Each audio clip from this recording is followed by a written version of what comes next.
Oui, je me trouve avec deux pères que tout devrait opposer, mais qui sont pourtant réunis aujourd'hui. Vous allez comprendre pourquoi. Georges Chaline, bonjour. Votre fille Lola a été tuée dans l'attentat du Bataclan du 13 novembre 2015 à Paris. Et à côté de vous se trouve Asdine Amimour, le père de l'un des terroristes du Bataclan, Sami Amimour. Alors votre visage n'apparaît pas à l'écran car vous voulez témoigner de façon anonyme. Vous vous êtes tous les deux rencontrés pour la première fois en 2017. Vous avez décidé d'écrire un livre. Il nous reste les mots publiés chez Robert Laffont. Alors on va revenir déjà sur cette horrible soirée du 13 novembre. Georges Chaline, quand est-ce que vous avez appris que votre fille Lola se trouvait au Bataclan ce soir-là ? Alors, le 13 novembre a été un jour très ordinaire pour moi parce que je suis allé me coucher le soir sans savoir ce qui se passait à Paris et sans savoir que ma fille était au Bataclan. Je l'avais rencontrée le jour même à la piscine de la Butte aux Cailles, à la pause déjeuner, parce qu'elle et moi travaillons dans des bureaux assez voisins et tout à fait par hasard, on s'est retrouvés là-bas et nous nous sommes donné rendez-vous le lendemain pour déjeuner. Mais elle ne m'a pas dit qu'elle allait au Bataclan ce soir-là. Et j'ai appris ce qui se passait par un coup de téléphone qui m'a réveillé, ainsi que mon épouse, vers minuit et demi. C'était mon fils aîné qui nous appelait en nous disant qu'il y avait des attaques terroristes à Paris, qu'il y avait une attaque au Bataclan, que Lola était au Bataclan et qu'il n'arrivait pas à la joindre sur son téléphone portable. Et donc, nous avons ensuite passé les 18 heures suivantes à essayer de savoir si elle était vivante ou morte, où elle était. Donc, nous avons appelé tous les hôpitaux, la morgue, nous nous sommes déplacés. Et ce n'est qu'en fin de journée que nous avons appris que malheureusement, elle était décédée. D'abord par des messages de condoléances sur les réseaux sociaux qui étaient suivis de démentis, donc on ne savait pas trop.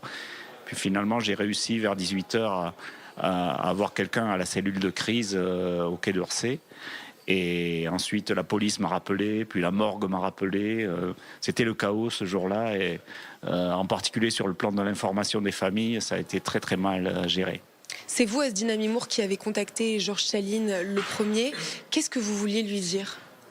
J'ai contacté Georges parce que j'étais effondré, j'étais triste avec tout ce qui s'est passé. Je comprenais pas, j'arrivais pas à réaliser. Donc j'ai contacté d'autres rescapés, j'ai contacté d'autres familles de victimes. Et puis comme Georges était le plus proche, c'était pratique pour moi de le contacter. Je l'ai vu dans les médias, j'ai lu les articles, les interviews qu'il avait accordées à différents journaux et tout ça. Donc et voilà, je voulais vraiment le contacter pour partager cette peine avec lui, pour lui dire que je condamne très fermement ce qui s'est passé, la violence et tout ça, puis lui expliquer qu'on n'est pas une famille terroriste, que Sami est quelqu'un de gentil, qui a eu un parcours sans faute et que voilà, c'est une chose qui peut arriver à n'importe qui.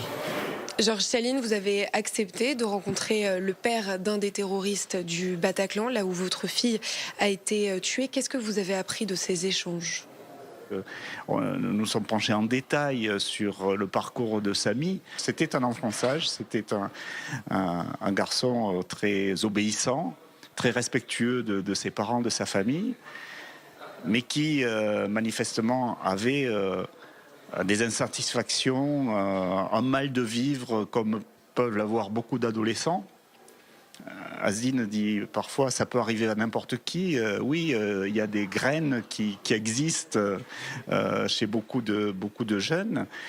Malheureusement, il est tombé sur les mauvaises personnes. Asdine, vous vous considérez comme une victime. C'est un statut que tout le monde ne comprend pas, que tout le monde ne vous reconnaît pas. Est-ce que vous estimez que vous avez tout fait pour raisonner votre fils Sami ? Est-ce que vous éprouvez de la culpabilité aujourd'hui ? Oui, vous savez, on culpabilise toujours, parce que j'arrive pas à trouver les failles, j'arrive pas à réaliser jusqu'à présent. Je me sens victime, oui, pourquoi pas. Moi, je pense que j'ai tout fait. J'ai tout fait pour essayer quand il s'est mis à la prière, moi je priais pas. J'étais pas pratiquant, donc je me suis mis à prier. Je l'ai accompagné à la mosquée. C'est pour qu'il qu'il aille pas, enfin qu'il dérive pas. Donc je me suis dit, je suis là, donc j'essaye de le cadrer et tout. Vous aviez déjà cette crainte à l'époque quand il s'est mis à faire la prière, vous aviez peur qu'il dérive? Ah ben oui, j'avais peur. Donc c'est pour ça que je me suis mis à la prière pour l'accompagner, pour bien discuter avec lui. Et donc voilà, moi je crois que j'ai tout fait. J'ai vraiment, vis-à-vis de ma conscience, je suis tranquille. J'ai été en Syrie, j'ai passé 4 jours avec lui où vraiment on n'a pas pu discuter, dialoguer parce qu'on n'était jamais seul en tête à tête. Et Georges, vous reconnaissez à Asdine ce statut de victime? Je pense que Asdine est aussi une victime. Ça ne veut pas dire que c'est la même manière d'être une victime que les autres, mais je ne fais pas de hiérarchie, en tout cas dans la souffrance. Merci beaucoup. Merci.